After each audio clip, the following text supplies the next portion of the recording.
परीक्षा अगदी तोंडावर आल्या आहेत आणि हृदयाची धडधड वाढत चालली आहे, नाही का? पण थांबा, काळजी करू नका. आज आपण परीक्षेच्या यशासाठी एक संपूर्ण प्लेबुक बघणार आहोत. एक अशी रणनीती ज्यामुळे प्रत्येक मार्काचा पुरेपूर फायदा घेता येईल. हो, आणि हे अगदी खरं आहे.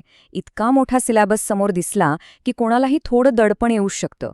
ही भावना अगदी नॉर्मल आहे आणि असं वाटणारे तुम्ही एकटे नाही आहात. चला तर मग या आव्हानाला एका जिंकता येण्यासारख्या खेळात बदलूया. योग्य रणनीती वापरली तर या परीक्षेच्या गोंधळातूनही एक स्पष्ट मार्ग काढता येतो. तर आज आपण या 5 महत्वाच्या टप्प्यांवर बोलणार आहोत. तयारी कशी करायची, पेपर कसा लिहायचा आणि हो, पेपर तपासणाऱ्याच्या मनात काय चाललेलं असतं हे सगळं समजून घेऊया. चला, आपल्या पहिल्या आणि सगळ्यात महत्त्वाच्या टप्प्यापासून सुरुवात करूया. कारण यशाची खरी सुरुवात परीक्षेच्या हॉलमध्ये नाही तर त्याच्या आधीच होते. स्मार्ट अभ्यास कसा करायचा ते पाहूया. हा नियम समजून घेतला ना की अर्धी लढाई जिंकल्यासारखंच आहे. याचा सरळ सरळ अर्थ असा की सगळा अभ्यासक्रम पाठ करण्याऐवजी आपल्याला फक्त त्या 20% भागावर लक्ष केंद्रित करायचं आहे जिथून बहुतेक प्रश्न येतात. आता हे बघा, ही आकृती तेच सांगतेय. अभ्यासक्रमाचा फक्त छोटासा 20% भाग आपल्याला 80% गुण मिळवून देऊ शकतो. यालाच तर म्हणतात स्मार्ट वर्क. मग प्रश्न येतो की हे महत्वाचे 20% शोधायचे कसे? पद्धत खूप सोपी आहे. जुन्या प्रश्नपत्रिका आपले सगळ्यात मोठे मित्र आहेत. त्या बघा, जास्त मार्कांचे युनिट्स आणि वारंवार येणारे प्रश्न शोधा आणि मग त्यावरच लक्ष केंद्रित करा. हीच तर आहे टॉपरची मानसिकता. आणि हो, वेळेचं गणित विसरून चालणार नाही. अधिकृत वेळापत्रक आपल्याला स्पष्टपणे दाखवतंय की प्रॅक्टिकल्स आणि थिओरी परीक्षांमध्ये फक्त 5 दिवसांची गॅप आहे. ही वेळ काही नवीन शिकण्यासाठी नाहीये. ही वेळ आहे फक्त आणि फक्त रिव्हिजनसाठी. बरं, आता वळूया दुसऱ्या टप्प्याकडे.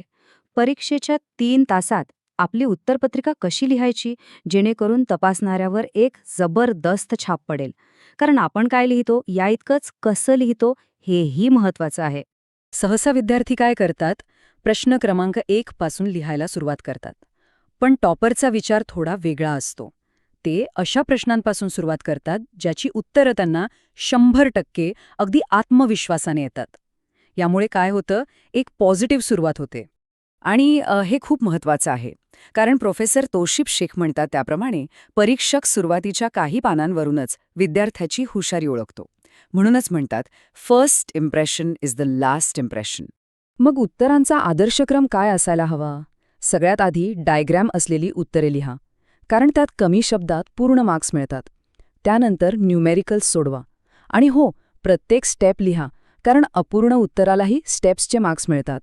आणि मग शेवटी थिअरीचे प्रश्न, तेही मुद्देसूद पद्धतीने. तिसरा टप्पा, एक्झाम हॉलमधले ते 3 तास.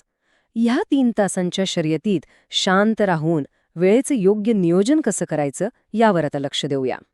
हा तर गोल्डन रूल आहे. एकही प्रश्न कोरा सोडू नका. उत्तर पूर्णपणे येत नसलं तरी त्याबद्दल जे काही आठवतंय, एखादं सूत्र, एखादी व्याख्या, ते नक्की लिहा. यामागचं लॉजिक एकदम सोपं आहे, नाही का? लिहिलेल्या उत्तराला अर्धा 1 मार्क मिळण्याची शक्यता असते, पण रिकाम्या पानाला 0च मिळतो. त्यामुळे प्रत्येक प्रश्नाला सामोरं जायचं. घड्याळावर मात करण्यासाठी ही 4 सूत्र लक्षात ठेवा. पेपर हातात आल्यावर शांतपणे पूर्ण वाचा, मोठ्या प्रश्नांना आधी वेळ द्या, प्रत्येक प्रश्नासाठी वेळ ठरवा आणि तो पाळा, आणि शेवटी एकदा सगळं तपासून घ्या. आता येतो आपला चौथा आणि सगळ्यात प्रभावी मुद्दा, डायग्राम्स. खरं सांगायचं तर हा गुण मिळवण्याचा एक चीट कोड आहे जो कधीच फेल होत नाही.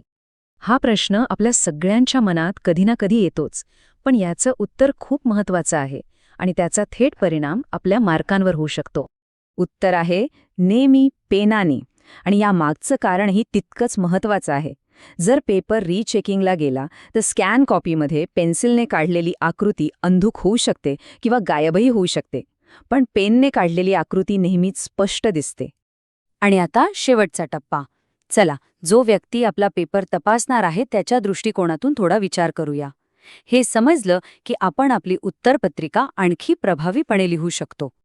कधी विचार केलाय की जेव्हा परीक्षक आपला पेपर हातात घेतो तेव्हा पहिल्या काही क्षणात त्यांच्या मनात काय येत असेल?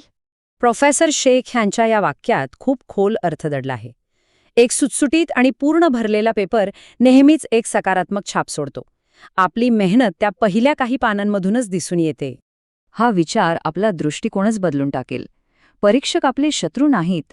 ते आपल्या उत्तरपत्रिकेत गुण देण्याची संधी शोधत असतात. आपल्याला फक्त ती संधी त्यांना द्यायची आहे. म्हणून पुढच्या वेळी पेपर लिहिताना हा प्रश्न स्वतःला नक्की विचारा. कारण आपली उत्तरपत्रिका फक्त उत्तरांचा संग्रह नाही, तर ती आपली ओळख आहे. चला, एक प्रभावी ओळख तयार करूया.